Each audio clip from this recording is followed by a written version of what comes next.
Bien, pues bienvenidos de nuevo. Esta es la última plática del coloquio de orientación de esta semana, de este ciclo. Les damos las gracias, en especial porque pues es viernes y son las 7 de la noche, ¿no? Entonces, pues aquí agradecemos también al ponente. En este caso nos va a platicar de matrices aleatorias y teoría de números. Él es César Galino. Te damos las gracias por participar con nosotros. Gracias. Pues te damos la palabra, ¿no? Gracias.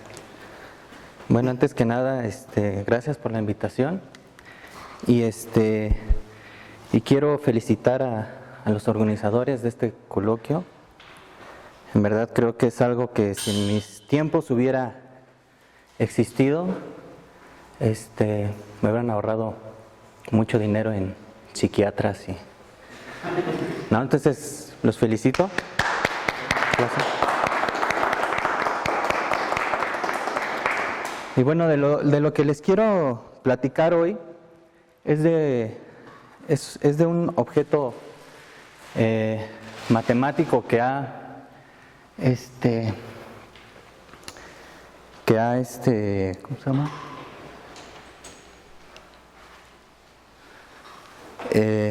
Vuelto locos a toda la comunidad matemática, la función zeta de Riemann, ¿sí?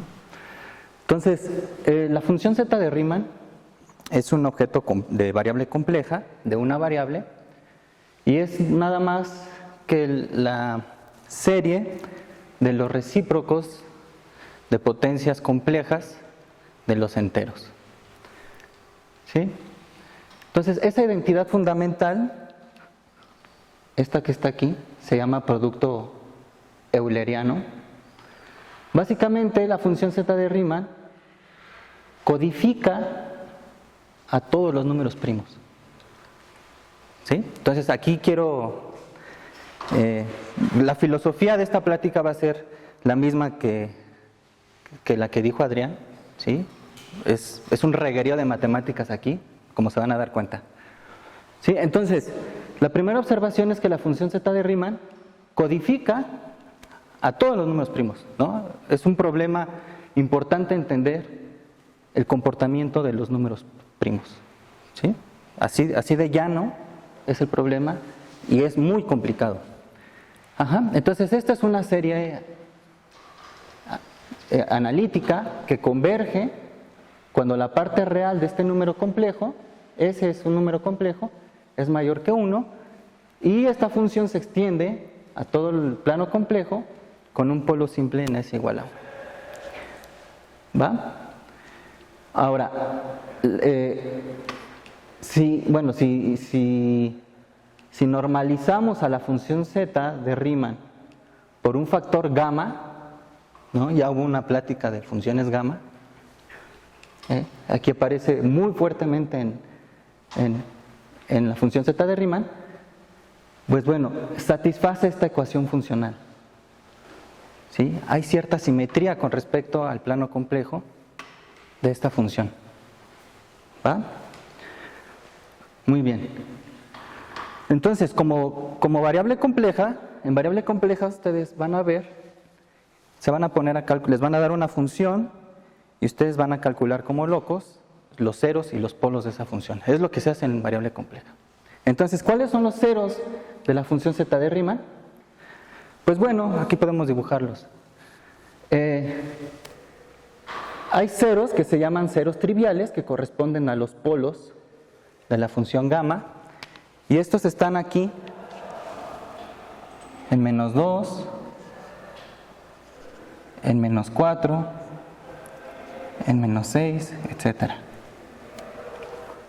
¿Ok? Y hay unos ceros que se llaman ceros no triviales, que están en esta franja. Aquí están todos los que se llaman los ceros no triviales. Una de las primeras relaciones en teoría de números, de hecho el teorema, digamos teorema de, son muchas personas aquí, pero voy a poner Hardy.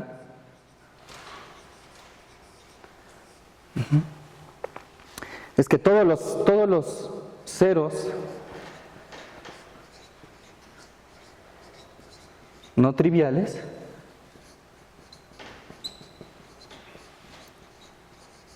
de la función z están en la franja 0 menor la parte real de S menor o igual a 1. ¿Sí? Están confinados en esta franja crítica. ¿Ok? Y de hecho, una de las primeras relaciones, bueno, aparte de ver la función z de Riemann como producto de Euler, es decir, un producto sobre números primos, otra relación importante es el teorema del número primo. ¿Sí? Y el teorema del número primo básicamente dice, en este contexto, que puedo quitar aquí, o sea que no hay ceros cuando estamos en 1. ¿Ok? Entonces ahí no hay ceros, ¿no? Es consecuencia del teorema del número primo. Entonces, una de las conjeturas más famosas que existen en las matemáticas, si no es que la más famosa, es la que se llama la hipótesis de Riemann. Entonces, ¿cuál es la conjetura? Que de hecho dice, todos los ceros están aquí, pero la hipótesis de Riemann dice que todos están en esta línea. Aquí están todos los ceros de la función z de Riemann, conjeturalmente. ¿Sí? De hecho, Riemann calculó los primeros ceros. Creo que los primeros 6 ceros los calculó. Ajá. Y bueno, y una consecuencia de la ecuación funcional es que además estos ceros están esparcidos aquí simétricamente con respecto al eje real. ¿Sí? Es decir, este es un 0 y su negativo también es un 0. Este es un 0 y su negativo también es un 0, etc. Entonces los ceros no triviales son una infinidad y la conjetura es que están en esta bardita. Nadie ha podido demostrar esto, ni siquiera saben, ni siquiera hay técnicas para entender este problema, ni siquiera hay técnicas para empezar a ver cómo poder resolver este problema. Ok.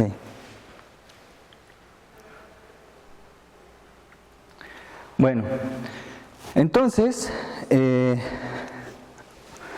pues no nos queda más que hacer probabilidad. ¿Sí? Cuando no puedan resolver un problema, traten de usar probabilidad. ¿Sí?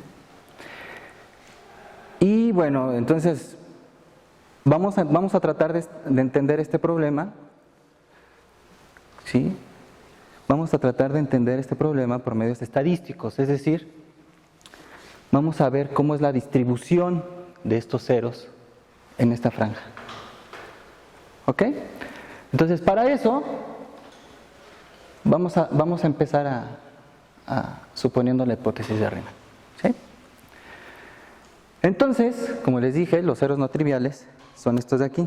Entonces, los ceros no triviales son a lo que yo estoy llamando gamma j.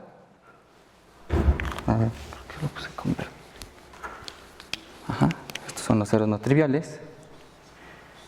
Gamma j. Ajá.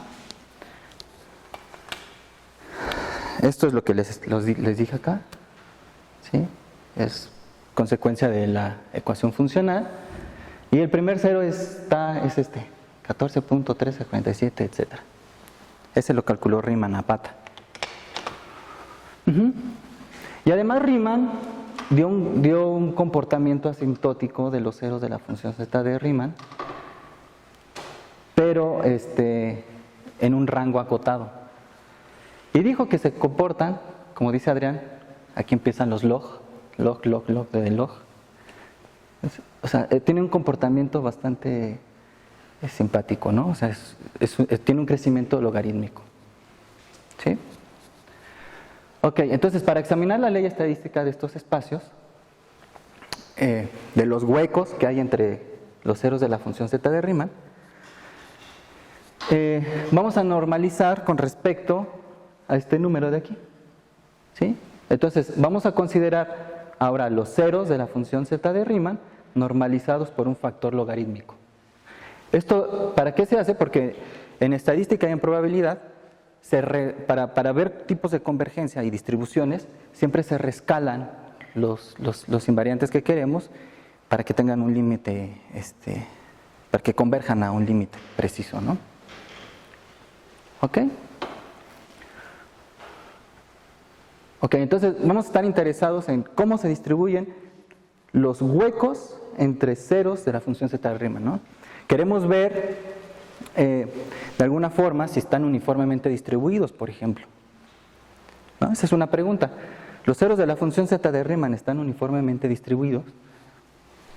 ¿O qué tipo de distribución tienen? Ok. Y es esto que les estoy diciendo, ¿no? Y esa pregunta es también bastante complicada, ¿no? ¿Qué leyes obedecen los huecos entre estos ceros? ¿Qué está pasando con estos ceros? ¿Sí?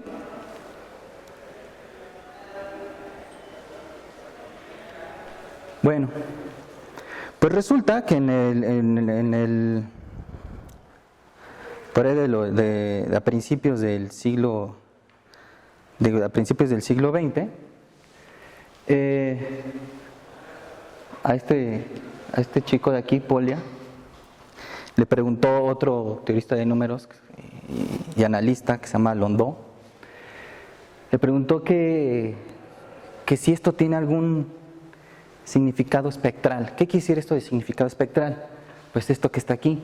Los ceros de la función z de Riemann pueden tener un origen espectral, es decir, ¿hay algún operador funcional cuyos eigenvalores representen a los ceros de la función z de Riemann? ¿Sí? Y es lo que queremos tratar de responder en esta charla. ¿Sí? Algún operador autoadjunto. Y esto es porque, bueno, en física, cuando se tratan o cuando se analizan algunos materiales que tienen núcleo muy pesado, se toman espectros de esos datos, ¿no? Y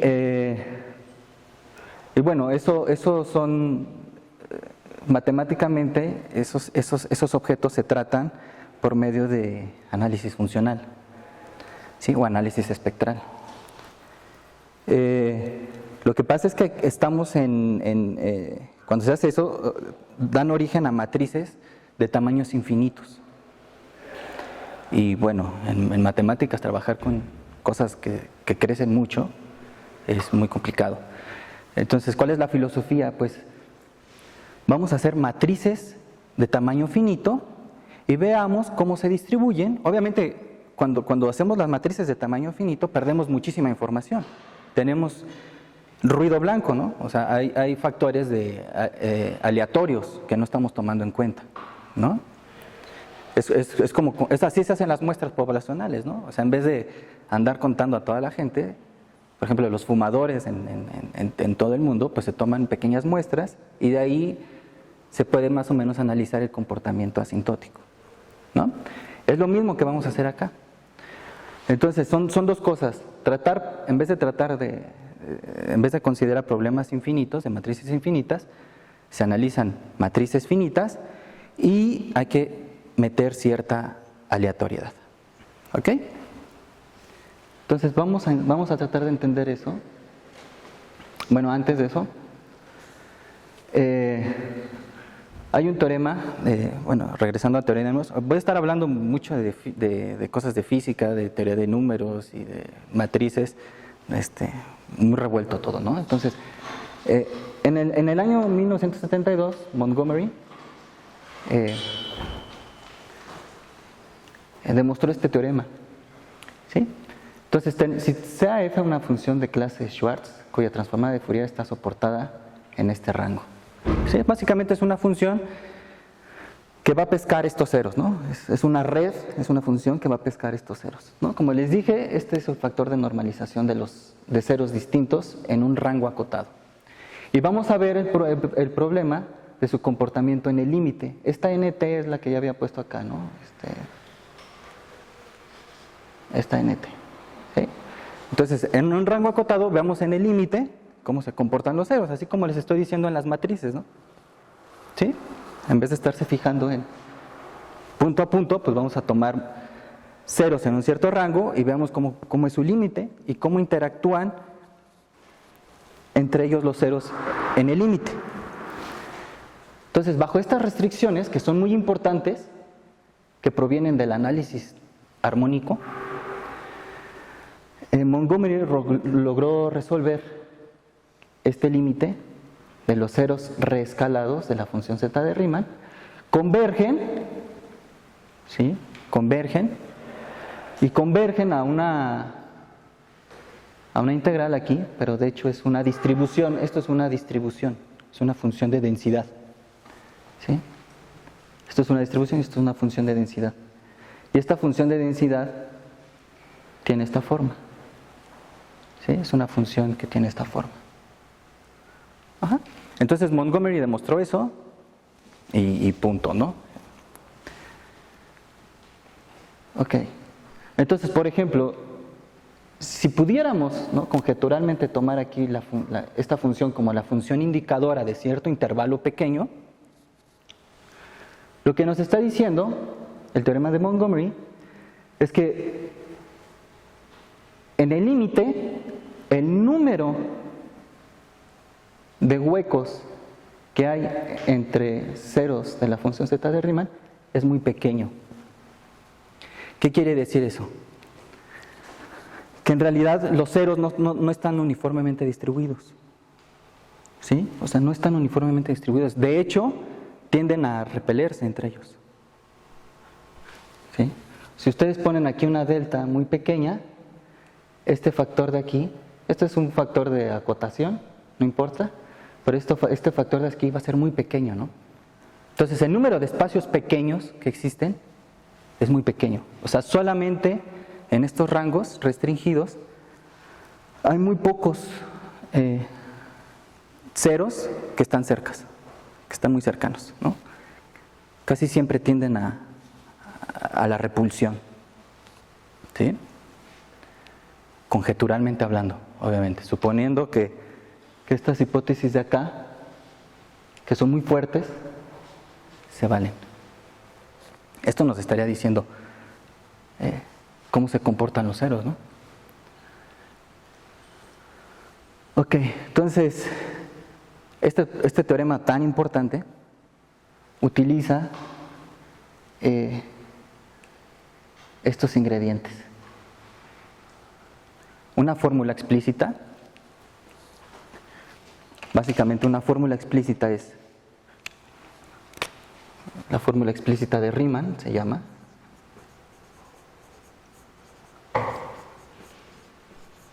Explícita de Riemann.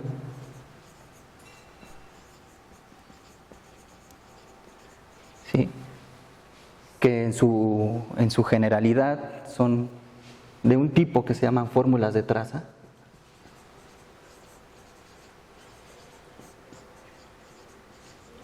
Y aquí hay algo bien importante, ¿no?, que muestra la profundidad de estas cosas. Adrián hace ratito nos dijo algo del lema fundamental y no sé qué cosas. Sí, el lema fundamental se resuelve, por ejemplo, con fórmulas de traza, ¿no? Entonces, una fórmula explícita de Riemann que básicamente, si tenemos una función de localización,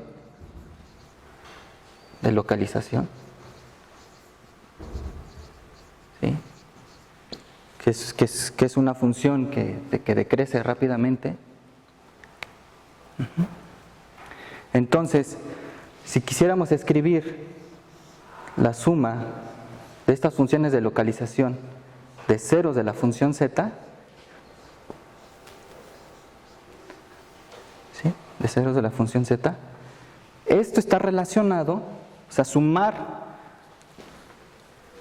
ceros de la función z está relacionado con sumar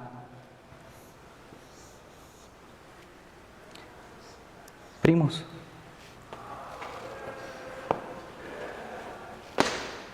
Voy a poner así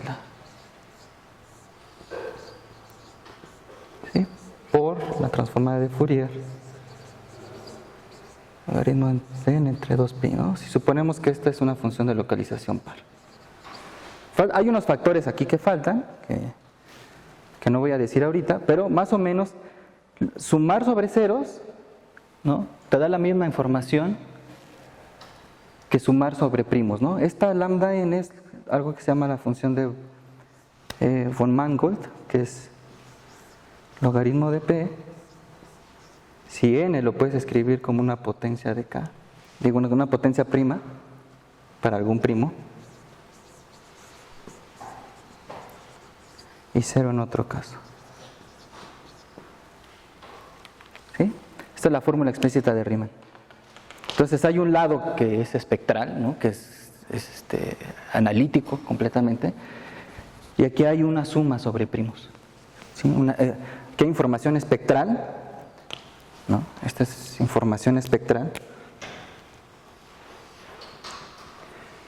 El lado espectral. Y esto de acá es el lado aritmético.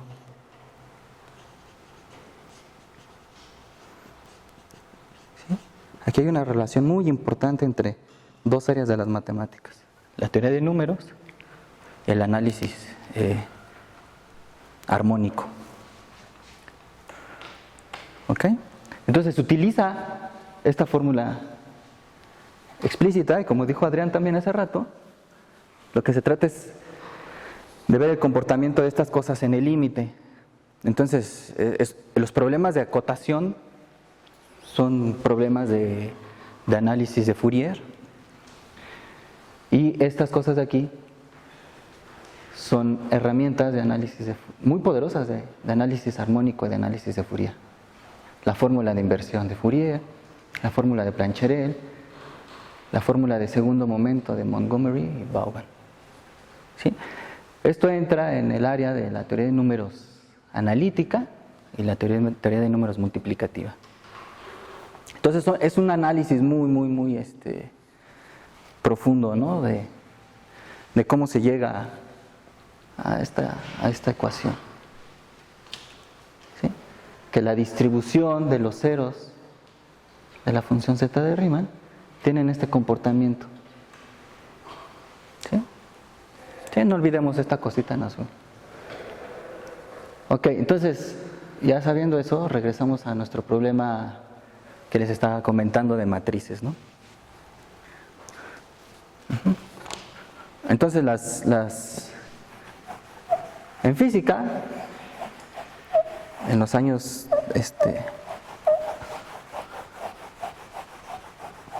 40 del siglo pasado, existían varios físicos muy famosos: Freeman Dyson,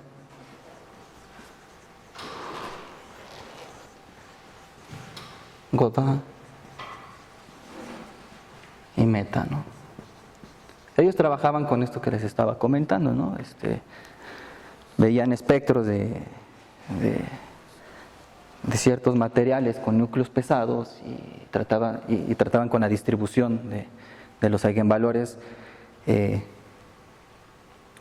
las matrices que operaban en esos datos, ¿no? Ajá.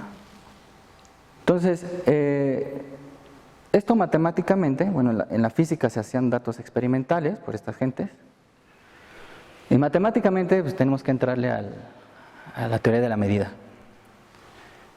Ajá, ya también hubo una plática de conexiones entre probabilidad y análisis, y al final Miguel Ángel decía: lo único que tienen que saber para entender probabilidad es teoría de la medida. Y bueno, vamos a tratar de entender teoría de la medida. Nada más que esta es teoría de la medida con respecto a medidas que son discretas, ¿sí? Estos se llaman procesos puntuales. Entonces esta es la delta de Dirac. Básicamente esta suma nos está contando, ¿no? Un proceso puntual es una suma que nos está contando puntos y de aquí podemos sacar una medida, ¿no? Como la esperanza matemática para cualquier boreliano de un espacio métrico completo, ¿no? Por ejemplo, de R.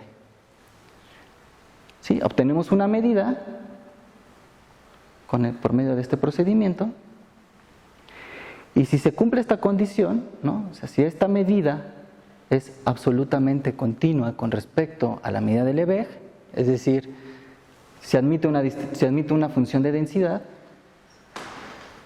entonces se puede escribir de esta forma. Esto es algo que se hace en prueba 1, ¿no? O sea, la función de densidad caracteriza a la distribución de una variable aleatoria, ¿sí? Entonces está caracterizada así, y esta función de densidad que aparece bajo estas hipótesis se llama función de correlación del proceso puntual. ¿Ok? Y bueno, las matrices aleatorias pues son matrices, como les había comentado,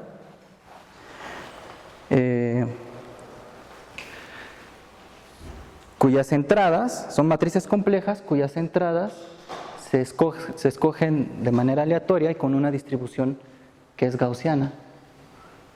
¿Sí? Entonces al conjunto de las matrices hermitianas que satisfacen esta condición les vamos a llamar el ensamble gaussiano unitario, o GUE.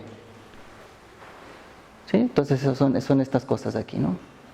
Son matrices cuyas entradas son variables aleatorias complejas que tienen distribución gaussiana. Ajá. ¿Por qué se escogen este tipo de matrices o por qué se escogen este tipo de variables aleatorias? Pues básicamente es por un teorema muy importante en probabilidad que se llama teorema del límite central, ¿no? O sea, el teorema del límite central básicamente lo que dice es que casi todas las variables aleatorias tienen distribución gaussiana, ¿sí? Entonces la manera correcta de medir esa aleatoriedad es por medio de variables aleatorias gaussianas. ¿Ok? Voy a ir un poquito más rápido. Entonces, la distribución de los eigenvalores, ¿no? Por ser matrices hermitianas, hay un teorema en álgebra lineal que se llama el teorema espectral, dice que se puede diagonalizar y se pueden describir precisamente cómo son los eigenvalores, y podemos ver cómo es la distribución de eigenvalores y tiene esta densidad, ¿sí? Donde esta es una constante de normalización para que esto sea una función de densidad, ¿no? ¿Ok? Entonces, este tipo de ecuaciones de oscilación de onda tiene también mucho que ver con física, ¿sí? Entonces, tenemos los polinomios de Hermite, que son polinomios ortogonales mónicos con respecto a pesos gaussianos. Formamos la función de correlación de onda, que es eso, o sea, mide ciertas ondas, y tenemos este teorema importante, ¿no? Que este conjunto que forma un proceso puntual es de hecho un proceso determinantal, es decir, la función de distribución de estos eigenvalores se puede escribir como el determinante de un núcleo, ¿sí? Y es este núcleo, y bueno, ¿no? El determinante se puede escribir como el determinante de este núcleo, y la medida empírica espectral, ¿no? El teorema de Wigner dice que la medida empírica espectral de estos eigenvalores converge en probabilidad a esta ley del semicírculo. Entonces, si quisiéramos ver cómo es la función de correlación, o sea, cómo se correlacionan cualesquiera pareja de eigenvalores, tiene el siguiente comportamiento. ¿Sí? Las interacciones microscópicas entre eigenvalores tienen el siguiente comportamiento. ¿Sí? Y en particular la dos correlación, o sea, la correlación de parejas entre cualesquiera dos eigenvalores de una matriz aleatoria que se escoge de manera gaussiana, tiene la misma distribución que la distribución de los ceros de la función z de Riemann. Entonces tenemos el mismo teorema, excepto que aquí está esta hipótesis muy fuerte, ¿no? ¿Dónde estaba? A ver.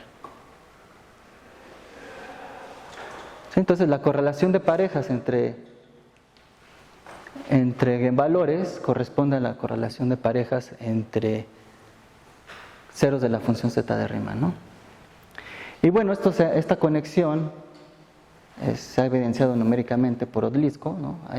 Hay una computadora de Odlyzko que está funcionando y que está calculando ceros de la función zeta de Riemann y no ha encontrado a ninguno que no esté en la línea crítica.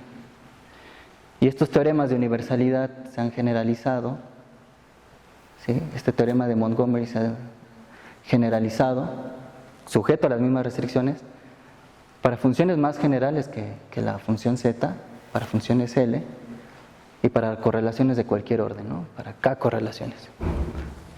¿Sí? Y es un teorema de universalidad porque tiene las mismas distribuciones que los eigenvalores de una matriz aleatoria GUE.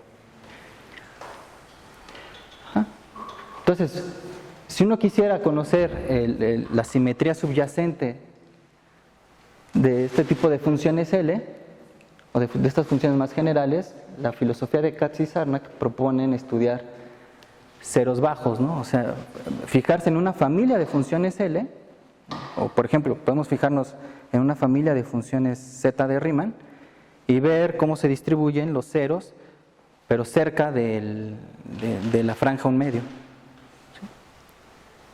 Y bueno, hay cosas muy importantes aquí, ¿no? Y que tiene que ver con geometría.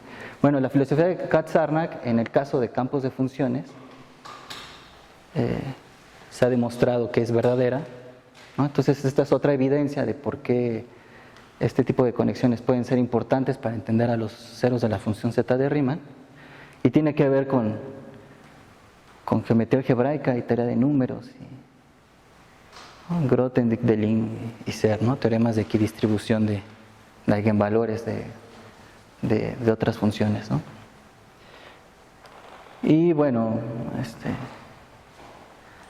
creo que me fui muy rápido, pero ya terminé, ¿no? Porque ya es muy tarde. ¿Sí? Entonces esa es la conjetura es, estadísticamente hablando, los ceros de la función zeta de Riemann corresponden estadísticamente a los eigenvalores de una matriz aleatoria. ¿Sí? Podemos modelar, esa es una conjetura, ¿no? Podemos modelar a los ceros de la función zeta de Riemann por medio de álgebra lineal, ¿sí? Como por medio de eigenvalores de una matriz aleatoria. Esa es como la relación que hay. Y bueno, hay muchas más relaciones, ¿no? Ese es un tema muy activo en esta década, ¿no? Muy, muy activo. Y tiene que ver con lo que Adrián decía, ¿no? Hay muchas matemáticas detrás de todo esto. ¿Sí? Hay teoría de números, hay geometría algebraica, hay análisis armónico, hay de todo, ¿no? Hay física. Hay mucha gente que está tratando de resolver o extender este tipo de problemas por todos estos métodos, ¿no? O sea, entonces, como decía Adrián, ¿no? La cosa es que busquen, que no busquen por una sola línea, ¿no? Sino que investiguen por muchas más, ¿no? Aquí, por ejemplo, el comportamiento de un problema que es, de una hipótesis, la hipótesis de Riemann, de una conjetura que es muy famosa, bueno, se puede entender algo por medio de probabilidad, ¿no? Entonces, esa es como la filosofía de lo que quería mostrarles aquí, ¿no? ¿Sí? Estos son factores de normalización para que converjan a un límite. Ese límite es la misma función de densidad que encontró Montgomery, ¿no? O sea, es decir, que también los eigenvalores que se escogen de una matriz aleatoria tienden a la repulsión, ¿sí? Igual que los ceros de la función z. Es lo único que podemos concluir, ¿no? Tienen la misma repulsión los ceros de la función zeta del Riemann que los eigenvalores de una matriz aleatoria. ¿Sí? Creo que ya. Bien, ¿alguna pregunta que quieran hacer? ¿Un comentario que tengan?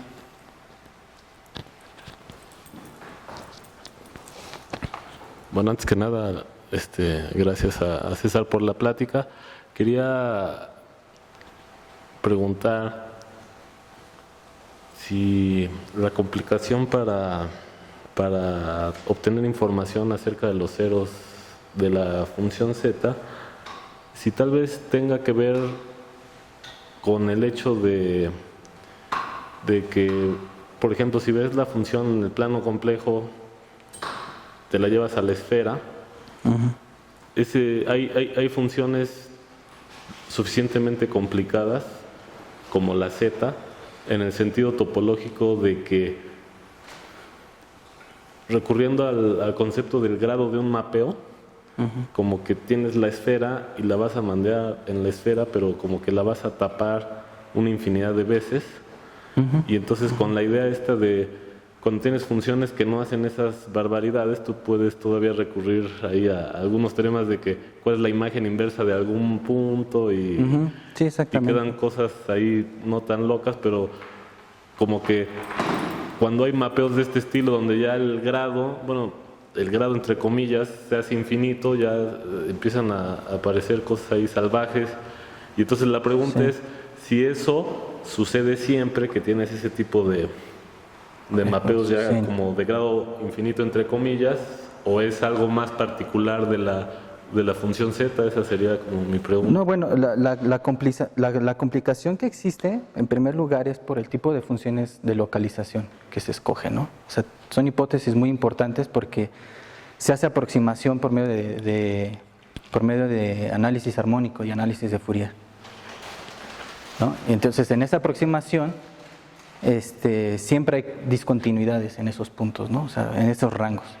Ahora, lo que tú dices tiene también que ver con la función, la fórmula explícita, ¿no? Hay otra forma de la fórmula explícita que tiene que ver con eigenvalores de operadores de laplacianos en geodésicas, ¿no? Que se debe a Selberg, ¿no? Entonces, también se ha hecho muchas cosas por ese lado, y creo que en sistemas dinámicos tiene que ver con lo que tú estás planteando, ¿no? Hay también una aproximación a la hipótesis de Riemann por medio de sistemas dinámicos que justamente se fijan en estos problemas que tú mencionas, ¿no? Pero en realidad, en este caso, la complicación así importante es por cómo se escoge la función de localización, ¿no? O sea, por cómo se está midiendo esos ceros, ¿no? Pero es una aproximación, al menos, ¿no? Muchas gracias. ¿Alguien más que tenga una pregunta o comentario? ¿No? ¿No más? Bueno, ¿ya nadie más quiere preguntar nada? Bueno, entonces yo quisiera preguntarle a César, pues, ¿qué les recomiendas a los estudiantes que pudieran ir llevando de materias, por ejemplo, si quisieran aspirar a entender un poquito este gran problema, por ejemplo, de la hipótesis de Riemann? Pues, por ejemplo, obviamente variable compleja, ¿no? O sea, variable compleja. Si hay cursos de teoría de analítica de números, que por lo general es teoría de números 2, obviamente llevar teoría de números 1, teoría de números 2. En teoría de número 2 se ve teoría analítica muchas veces, ¿no? Difícilmente en un curso de variable compleja ven a la función z de Riemann, ¿no?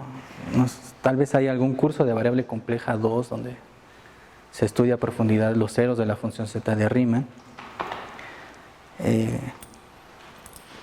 Para entender su conexión con matrices aleatorias, pues hay que llevar cursos de análisis. Para entender el teorema de Montgomery, por ahí a veces se abren cursos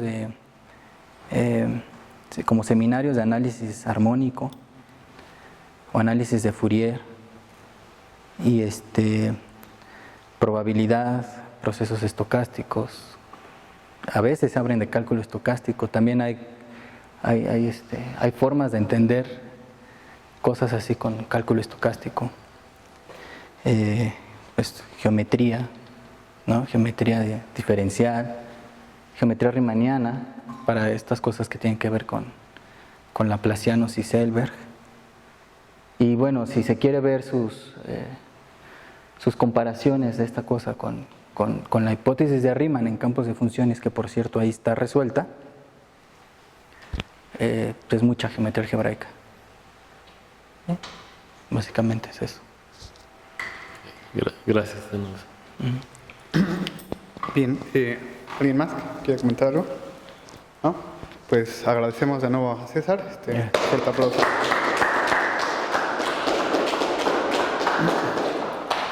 Y pues les damos las gracias a los asistentes. Agradecemos también la participación durante esta semana que fueron los coloquios. Y pues los invitamos a que sigan pendientes de los próximos eventos que se puedan realizar. Y una cosa más, intentaremos, en ánimo de que siga creando esta serie de pláticas junto con otras que ya ven, este es el cuarto ciclo del coloquio, haremos un intento de subir todas las pláticas de esta semana a la brevedad, por si sirviera de algo a la hora de que escojan sus materias, que alguna plática haya hecho que su corazón haya latido en alguna dirección, para que las revisen, y esa es una de las intenciones del coloquio. Pues gracias.